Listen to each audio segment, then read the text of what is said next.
Spring 2024 Anime Season Roundup. The end of another season of anime is among us. I think this season was absolutely excellent. I stuck with every show I tried except for one, and thoroughly enjoyed every single one that I kept up with. I'll give some thoughts on each show and which were my favorites in various areas. There will not be any direct story spoilers, so feel free to read on if you want to see if one of these shows is worth your time. If I can get you to check out any of these awesome shows, that would be excellent. I'd recommend any of these if their topic tickles your fancy, even the one that I dropped. So this season was huge for girls doing musical activities. We got three great shows in this area. I've not written on any of these three yet, but I aim to get a post out on each one in time. No promises, but I would definitely like to. We also got two anime originals that were both great. So Girls Band Cry is all the rage this season for a good reason. It is excellent 3D visuals that you are objectively wrong to call bad. I'm glad to see the anti 3D rhetoric dwindling. The show looks awesome. Just look at any of the videos, any gifs people are putting online. It looks fantastic. You really cannot complain about this from a valid perspective.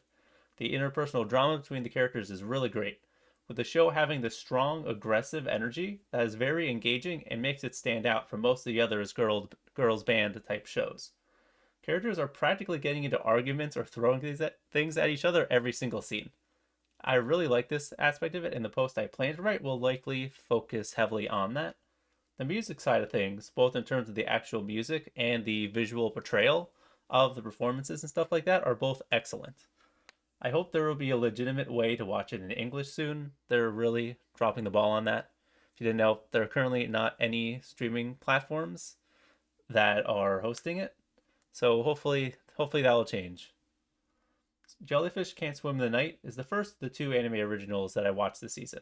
This show's focus on the characters and their connection to their craft is my favorite part. There are some points where the pacing and execution feel a little weird and off, but when the show hits, it truly hits. Because I really love these characters. The relationship between Kano and Mahiro is wonderful stuff.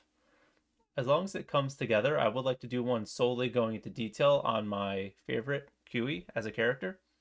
I just saw that there are manga and light novel adaptations being made, by the way, for it as well, apparently. So I'm interested in seeing how things play out there. I may check those out. This show also comes highly recommended. I recommend everything here, so I'm not going to say it for every time. I'll end this musical girls trio with Sound Euphonium's third season, which gives us more of the wonderful animation, beautiful music and performances, and impactful interpersonal drama that this series is known for. I'm working on a full post for this show, so you can keep an eye out on that. As I've said, it'll likely focus on the topic of running a school organization, discussing what we see in the show, with me bringing in my own experience of being in school clubs and being part of the leadership of those clubs. Now, Kaiju number 8 excels in the usual shonen goals of having great action, strong camaraderie amongst likable characters, and cool enemies to fight. I like kaiju stuff, so I appreciate the focus on the cleanup crew and how this world is adapted to kaiju. This stuff is just very interesting and also very refreshing for the kaiju genre, at least from what I have experienced. But it is Kafka himself that is my favorite aspect of the story, with him being one of my favorite characters of the season. He is such a fun and endearing character who also comes with the added flavor of being a rare main character in his 90s, in his 30s. Watching this 32-year-old man get reinvigorated with passion to pursue his lifelong dream was an absolute joy to see. Seeing him and the people around him fully embrace his emotional side as well is also very sweet. I think this is great representation for the older, but still technically in early adulthood demographic who are likely dealing with the same issues that he is. The show is highly recommended if you didn't check it out already. It has much more going for it than just nice looking shonen action. Because if you know me, I generally don't watch shows that are just because the action's good. I need more character and story elements that are very important to me to latch onto. And by the way, I did do a dissection on the opening if you want to check that out. And I will name this my favorite OP of the season because it is just so cool and just really got me thinking more than most anime openings do. So, on to the next. Konosuba Season 3 was more Konosuba goodness. Darkness is my favorite member, so I was very happy to get a lot of focus on her. Her stuff, I think, is the best the series has done on genuinely making me feel emotionally invested in the characters. Only minor gripe I have with the season is that I think they lean a little too much into the pervert Kazuma jokes. Those are a staple of the series and can be very funny, but there were just too many of them this time around for me. Konosuba is one of my top favorite comedies and comes highly recommended on that front. It's very funny through excellent banter, silly shenanigans, and excellent voice acting, and has very endearing characters that feel like they can be thrown into any situation and they'll make it funny. So I don't plan to do any focus blogs on Konosuba. I do love this series, but I just don't have much more to say than what I just did. It's definitely the funniest show of the season by far. So I'm not going too much into Your Camp Season 3, as very soon I will be detailing what's great about it in an upcoming blog.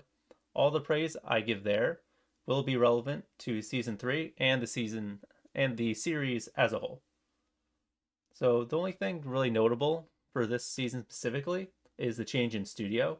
I do think it is noticeable at some points, mainly when it comes to the character designs in the backgrounds, where I think I like them a little bit less, but it really does not detract much from the experience. And this season continues doing everything that Eurocamp does that makes it so appealing, while adding in some stuff that's not touched on as much before. Even after 3 seasons, watching these girls just have fun outside in various ways is still just so interesting and enrapturing. If you like wholesome shows with cute girls doing hobbies and or outdoorsy activities, you really should watch it, as I do think it is one of the absolute best of the cute girls do cute things genre. So the first season of Delicious in Dungeon also concluded this season. I've not written anything else on it since my first impressions, but just give an update based on everything we've got since then. I am a full-on fan of this series now. It took some time to come together, but now I think it's pretty much a perfectly cooked meal. It is very cohesive with its theme and its world, and it's just so engrossing. Once the plot gets going, the tonal juxtaposition that I took minor issues with before that I mentioned in my first impressions is, I think, it's executed super well now. I have long since had any issue, so I think that was just a minor thing at the beginning. Then it really gets into the groove of things and is just excellent on every single front. This show is fantastic and has a good shot of being anime of the year for me. And I know it's a lot of people are already calling it their anime of the year. So I will stop my journey through my favorites of spring 2024 with Train to the End of the World. I'll not say much about this one here because I have dedicated reviews covering each episode, and on Monday or Tuesday I should have the post up on the last episode. This show is super fun and creative and is one of the standout anime originals that we got this season, and being the second one that I watched. I've had a lot of fun taking in and dissecting this really wacky story. So if you do end up watching it, I do highly recommend it. As if you just want something just very fun and different and creative, I would be happy if you read my reviews on the episodes. So I mentioned that I did drop one show. The one that I did end up dropping was Glass of God. You can read my first impressions review on it, but TLDR is that it was enjoyable. I don't think there's anything outstandingly bad about it or anything. I just personally couldn't get into it. On many occasions, I have enjoyed shows that focus on topics and hobbies that I'm not into. Sound Euphonium is an example of this because on its own, I really could not care less about concert band. But unlike those shows, like Sound Euphonium, this one really just didn't offer enough to get me through the alcohol and bar culture focus that I just don't really care for that much. Don't dislike alcohol in bars. It's just not a recreational thing that I participate in very much. If that is your space, then I do highly recommend it because, again, it is a fine show. This isn't a case of me thinking it sucks and dropping it based on that. But if you're not passionately into alcohol and related alcohol culture, I don't really think there's that much for you in it. So now moving on to summer 2024. As of right now, I do plan to check out Shikanoko Noko Noko Koshitantan, Dead Man's DDD Destruction, which it has technically started airing, but I will count it for summer, and I am watching it. It's great. I have absolutely no desire to drop it at any point. I doubt I will. I've wanted to check out the series at some point anyway, for a while now. VTuber Legend and Twilight Out of Focus. So it's only a few right now. This next upcoming season does seem like it has a bit less of stuff that's for me, but we'll see if I end up picking up any others. But I know there's some big name sequels, but I'm personally not interested in those series and haven't watched them. So not as much for me. So thank you very much for listening. Feel free to share your thoughts on this season and the upcoming anime with me somewhere on my various socials or in the comments or comment on the blog. So thank you very much and see you for the. So I do have some up, as I said, I have some upcoming vlogs that I do aim to put out for some of these shows that have been airing, and I still might, yeah, so I might cover some of these shows more in the future, and yeah, I have various other things in the works. So please stick around, and I hope to see you around for the stuff coming up next season, and looking forward to it. Thank you.